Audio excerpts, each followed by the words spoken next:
My name is Frank Savage, and I've been working with Harley Davidson and the Willie G. Davidson Design Studio for 16 years now. Currently, I'm a manager and take care of the XL and XR platform. Hi, I'm Paul Martin. I'm the manager of styling graphics in the styling department. I've been with Harley Davidson for a little over 9 years, and I've worked on the graphics on this motorcycle. It was like a job that came into my old shop. Nice. We have a beautiful new motorcycle to introduce to you. It is the 72 Sportster chopper with a 2.2 peanut gas tank on it. We actually got the idea for this bike probably about 6 years ago. We produced a chopper style bike with a Sportster engine, low apes, and we actually took the mufflers off it and just had it there for the executives to take test rides. And everybody loved the kind of laid back feel. When you sat on it, you just wanted to keep riding off into the sunset. Just completely puts you at ease. You don't want to stop. It's something you got to experience. At the time, we just had a regular walnut tank on the bike. And lo and behold, when the 48 was launched, we had the 2.2 peanut tank to work with, and we were just totally stoked that we had the smaller tank to work with. And kind of what you're looking at now is the final evolution of that bike we rode in the desert about 6 years ago, and we're really proud of it and look forward to putting more miles on it. All right, so a lot of questions us designers get at Harley Davidson is, where's the inspiration for this bike come? Where do you get your ideas? And it's obviously the inspiration for this bike came from choppers of the mid-60s to 70s, a really stripped down look. This is one of the narrowest glide front ends we have in our portfolio today, and it really has a kind of almost a bicycle feel to it. And even today we see customizers stripping their bikes down in the West Coast and Japan to get a really narrow bike, small tank, and prominent engine. After that, we've defined the geometry. We get the 2.2 peanut tank, the trim fender. We're like, okay, take it to the graphics department, and we work with Paulie to come up with some era period graphics.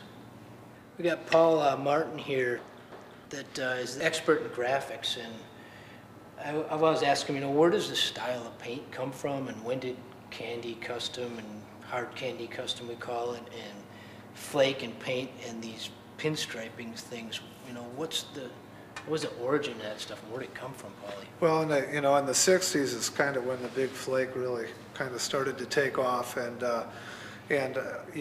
we started seeing more and more of this coming back around, and on this particular project, when we chose this motorcycle to put, as the palette for Big Flake, I got excited because it just put me right back to when I was growing up in, the Chicago suburbs and seeing all this stuff coming from the West Coast, and which included these Tommy the Greek style teardrops and the scallops that are kind of reminiscent of a Larry Watson paint job, and the pinstriping and all that. I just really got stoked about doing that job. That's sweet. So you're kind of taking what you've learned from history, some of the guys before you, adding their flair, but then mixing in your designs to make it something unique. Yeah, absolutely.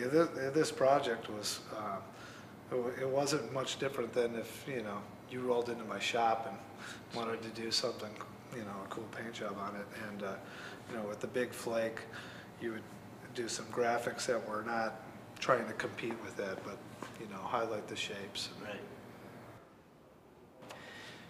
See, we went back to a more traditional round air cleaner, and it frees up space on either side of the V to expose the push rod tubes and really showcase the engine and give a classic appeal to the 72. We've also given the cases, the heads, and the cylinders gray paint. It's a nice accentuation with the chrome. This bike, you see it, and it looks like it just pulled into a ride-in show, and we're offering this right from the factory. So big chrome, looking good.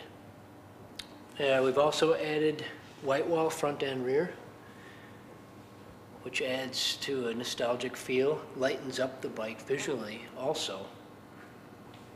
One of the favorite parts of the design process for me is seeing the hardware that we as a team worked on going down the road.